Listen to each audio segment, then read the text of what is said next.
Okay, here we are in the outer wall of the Tower of London. It really simply means we're in between the inner defensive wall here and the outer defensive wall there. The inner wall, that's 50 feet high. The outer wall there is 28 feet thick. It runs in a street called Mint Street, all around to the side, called Mint Street very simply because until 1810 the Royal Mint was here, every coin of the realm, designed and produced here. In 1810 it got too big, moved to the top of the hill. Many famous people have been part of the Mint. None more famous than money lived up there. That's the Master of the Mint's apartment. Our most famous Master of the Mint, the great British inventor and scientist Sir Isaac Newton lived up there. If you're not sure who Sir Isaac Newton is, he's a British inventor. He invented gravity, which we gave to the world. You're welcome. Before that, we just all floated around. It's very annoying. Behind me is the bell tower. It's the strongest of all 13 on the inner wall. Can anyone here guess why we call it the bell tower? Well done. On top of there is a bell. It's a curfew and alarm bell. It's the only surviving medieval curfew and alarm bell in London. All of the rest destroyed in the Great Fire of London, 1666. Rung every time there was an execution. We still ring it every night, but we ring it now to say the Tower of London is closing. Many famous people have been held here. Upstairs is a room known as the Strong Room. In the Strong Room, a young Princess Elizabeth Tudor was held, imprisoned by her half-sister Mary Tudor. Mary thought Elizabeth was part of a plot against her. She was innocent and she was released. But very cruelly, she was banished from London and told she may never return. She did return.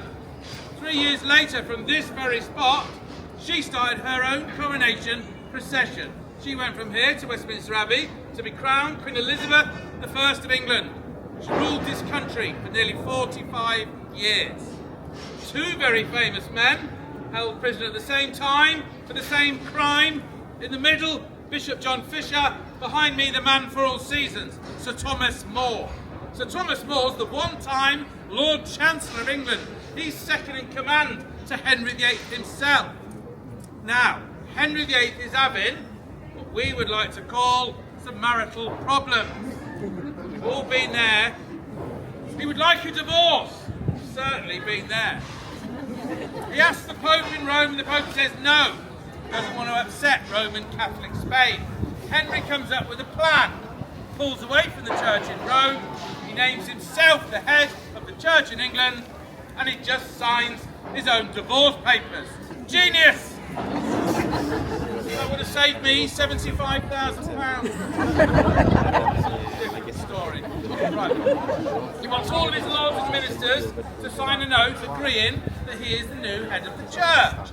Most of them just sign it. It's not a great idea to upset Henry VIII. Two brave men will not sign it. Bishop John Fisher, Sir Thomas More. These are important people. The peasants look up to them. He needs them to sign it. He asks them to sign it and they will not sign it. So he orders legally to sign it. They will not sign it. He has them arrested and thrown into the Tower of London behind me. They still won't sign it. He has them both taken to the basement of the White Tower where they're horribly tortured. They still will not sign it. He has them both taken to Tower Hill where their heads are struck off in public. And it's too late, they can't sign it.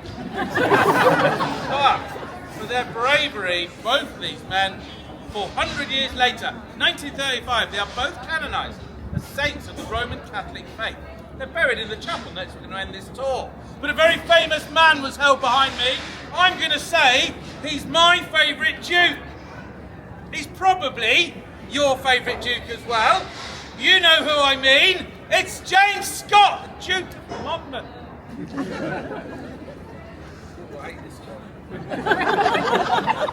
Has anyone heard of James Scott, the Duke of Monmouth? Okay, don't beat yourself up. He is, to be fair, more famous for his death than his life. He's the eldest of 14 illegitimate children of King Charles II, the Merry Monarch. And when the Merry Monarch dies in 1685, next in line to the throne's his brother, another gentleman called James. Lots of people don't want him to be king. No wrong with him, lovely fella. But he's a Roman Catholic. Lots of people want a Protestant king. They look around for someone to support, and their eyes fall upon James Scott. He's rich, he's handsome, he's royal, he's Protestant, he's perfect. He's given a private army to try and take the throne by force. It marches towards London. It's all going ever so well. It goes badly wrong for him on the 6th of July, 1685 at the Battle of Sedgemoor. His cavalry is split from his army by some water, and he's defeated, so he runs off.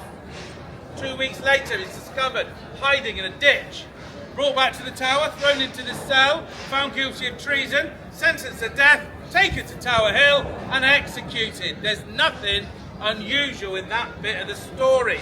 However, his executioner is a giant of a man called Jack Ketch. Jack Ketch is not a full-time executioner. There is not enough work for a full-time job. His full-time job, he is a master butcher next door at Smithfield Meat Market. But he's a very keen amateur alcoholic. And he gets up nice and early on the day of execution, very professional. He has a couple of drinks to stiffen his resolve, and he sharpens his huge executioner's axe. After a couple of drinks to stiffen his resolve, he dresses himself in a leather executioner's mask and a full-length leather apron. After a couple of drinks to stiffen his resolve, he sets off on foot for Tower Hill. As he goes through the crowds, the public are pressing upon him alcoholic drinks to stiffen his resolve. By the time he gets to the scaffold, he can barely mount the steps. His resolve is so stiff by this time. So he staggers up the steps, where he meets the Duke of Monmouth. The Duke of Monmouth gives him a huge bag of gold coins. He's a very rich man. And he says to him, "Strike true, sir, strike true." Well, if that happened today, the Duke of Monmouth's family would get one of those no win, no fee lawyers from the telly and sue him. He did not strike true. 1, 2, 3, 4, 5 blows of the executioner's axe. He still is not dead. One of his arms is hanging off. There's a huge wound between his shoulder blades. Another wound goes through the side of his face, through the roof of his mouth, into his nasal passages. This gaping wound is causing blood and air to spray on the crowd as he screams out in pain. Jack Ketch has had enough. He drops the axe, turns to the sheriff, and he says, "I am done, sir. I can do no more." The sheriff says, "Mr. Ketch, you'll finish the job, or you'll be next." Well, Jack has a little rethink. He's not that drunk. He drops to his knees. His left hand grabs the screaming lord by the hair. And as he struggles, he slides him through the blood-soaked straw, while his right hand produces a butcher's carving knife. As he screams in pain, he saws through the remaining bone and sinew by hand. Very unusually, the head did not go to the bridge. It came back here to the tower with the body. They are taken to the vicar's house. I'll show you that later. They're placed upon the kitchen table, where the two are sewn back together before being buried in the Chapel Royal underneath the altar. That is open to the general public. It's a very strange story. We don't know why that happened. But before we moved off, I touched on it earlier on. Although this is a 1,000-year-old castle, we're a very modern organisation. I personally have just finished my yearly online learning. Most of us have to do it at work now. I did all the usual ones, first aid at work, GDPR, all that sort of stuff. We did a new one this year, never done it before.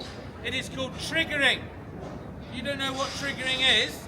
It's when someone says, does, or behaves in a manner that makes you feel uncomfortable. As I was doing my course, I became aware that this tour we've been doing for hundreds of years is very, very triggering. I don't want to upset anybody. more than willing to change. I'm going to give you lovely people the vote. Over the next 25 minutes, we can do what we've done for hundreds of years. And we can talk about execution, murder and prisoners. Or for once in the whole history of the Tower, we can spend the next 25 minutes talking about something nice. Like unicorns and kittens. Who votes for unicorns and kittens? Yep. 5. Who votes for execution, murder and prisoners? Sorry, kids. Execution, murder and prisoners it is. I'm secretly pleased. I haven't really thought that through. There is 25 minutes of the tour left. I only know one unicorn story I could have told the kids. It's about this unicorn. Tramples a kitten to death. That didn't happen, kids. It went to live on a farm with my childhood dog.